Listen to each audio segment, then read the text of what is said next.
똑같은 와인 3병을 준비를 했고 각기 다른 4가지 방법으로 3일 뒤에 마셔보고 일주일 뒤에 마셔봐서 이건 향이 살아있네.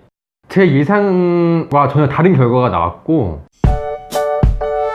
자 이제 7일이 지났어요. 보통 와인들 일주일 정도 두고 먹기 좀 어려운데 다양한 방법으로 잘 보관을 해봤으니까 어떤지 한번 먹어보겠습니다. 정말 저도 너무 궁금해서 바로 먹어보죠. 자, 이 첫 번째 코르크를 거꾸로 막아서 보관했던 와인. 두 번째 진공 펌프를 이용해서 막았던 와인. 소리 한번 들어볼까요?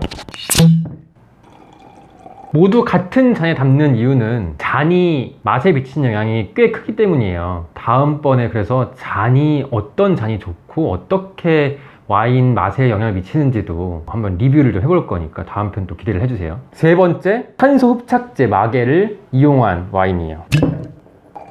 마지막으로 가장 궁금한 작은 병에 담아서 보관했던 와인.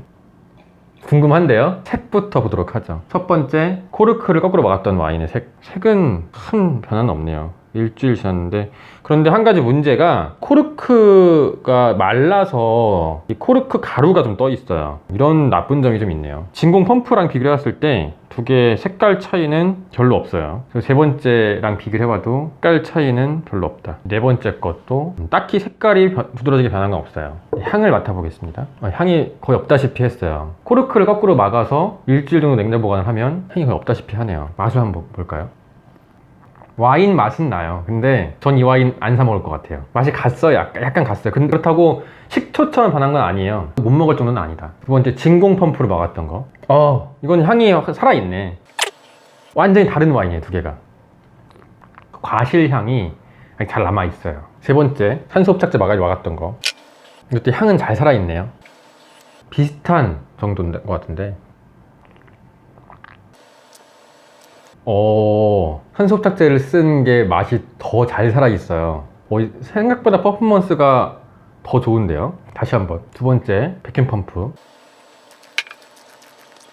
차이가 확실히 있어요. 이 백큐ම් 펌프로 막았던 거는 과실향도 살아있고 탄닌감도 살아있고 그 페퍼 향도 살아있고 다 좋은데 밸런스가 좀 무너졌어요. 과실향이 좀 날아가고 반면에 탄닌감하고 이 페퍼 맛은 좀 아주 많이 살아있어서 탄닌감만 좀 더 강화된 좀 밸런스가 무너진 느낌이 좀 있었는데, 탄소 흡착 마개를 쓴 거는 확실히 과실향이 원래랑 비슷하게 좀 살아있어서 밸런스가 확실히 좀 맞는 느낌이 있네요. 그 뒤쪽으로 가는 바디감이나 탄닌감, 페퍼 맛 이런 것들은 비슷한데 과실향이 좀 차이가 확실히 있어요. 차이가 확실하네요. 마지막으로 작은 병에 담았던 거. 향이 많이 날아갔어요. 향이 거의 없네요. 향의 차이가 확실해요. 이건 첫 번째 이 거꾸로 막은 것보다도 못한 것 같은데, 그냥 코르크를 거꾸로 막은 거랑 비교를 해볼게요. 작은 병에 나눠 담았던 이게 전반적인 맛은 좀 더 떨어졌어요. 그런데 이 코르크를 거꾸로 막았던 첫 번째 와인은 잔맛이 있어요. 잔맛.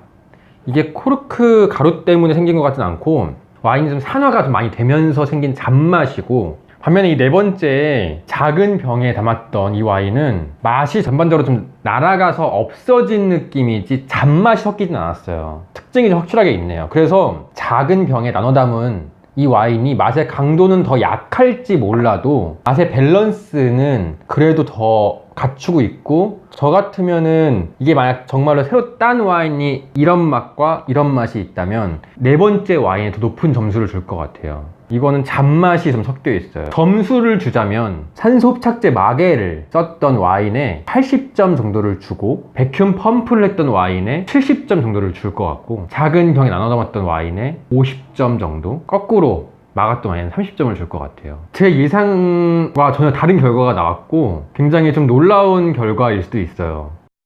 생각보다 이 진공 펌프의 성능이 좀 좋은 것 같아요. 보통 생각하기에는 진공 펌프가 안쪽에 공기를 빨아내면 여기에 와인의 증기압 때문에 이 와인도 다시 증발을 좀 해서 여기 빈 공간을 좀 채우게 된다. 그렇게 되는 게 이 와인의 아로마들을 이루고 있는 성분들도 같이 날아간다 라고 얘기를 하는데, 탄소 흡착제랑 비교를 해봤을 때 날아가는 성분들이 약간의 과실향 정도인 것 같아요.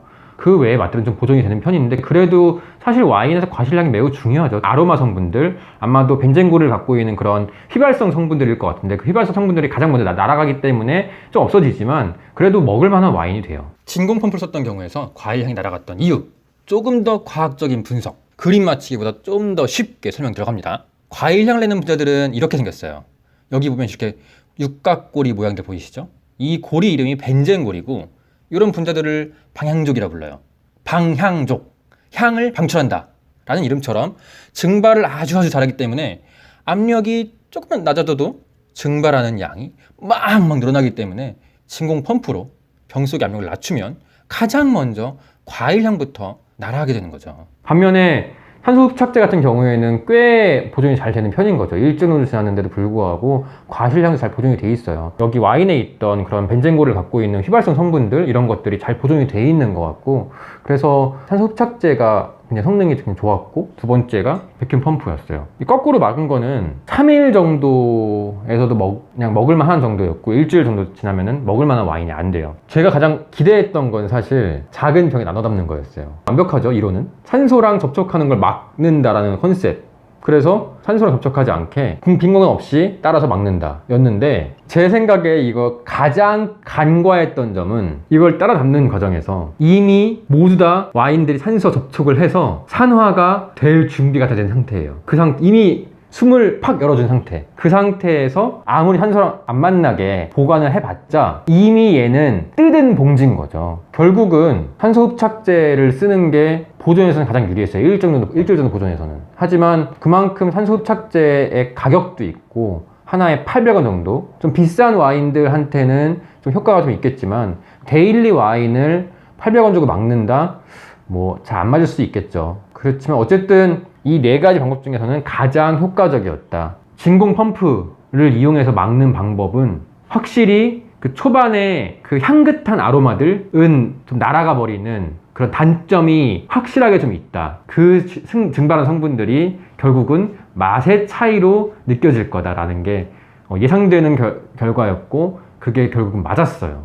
그래서 초반에 나는 과실향들이 좀 없지만 그래도 전반적인 와인의 맛들은 다 보존을 잘 하고 있다. 산화는 잘 막아줬다. 코르크를 거꾸로 막았던 거에서는 밀봉도 잘 안 되는 것 같아요. 밀봉도. 이게 코르크가 말라버렸어요. 냉장고에 있으면 특히 냉장고가 건조해요. 냉장고는 굉장히 건조한 곳이거든요. 꽉 막았다고 했지만 결국은 마른 코르크 사이로 공기가 다 들어가가지고 계속 얘가 산화가 엄청 많이 진행이 됐어요. 그리고 심지어는 약간 잔맛까지, 냉장고 안에 있는 잔맛까지 좀 들어왔어요. 하지만 막 식초처럼 막 산화가 되진 않았어요. 온도가 충분히 낮기 때문에 3일째에서는 그래도 그나마 좀 먹을만 했다. 자, 그래서 이번 실험의 결론, 3일 정도 두고 다시 먹을 거면 어떤 방법을 써도 큰 차이 없다. 특히나 진공 펌프랑 산소 흡착제 마개의 차이는 거의 없다. 일주일 정도 보관할 거면 산소 흡착제 마개를 쓰는 것이 가장 향 보존엔 유리하다.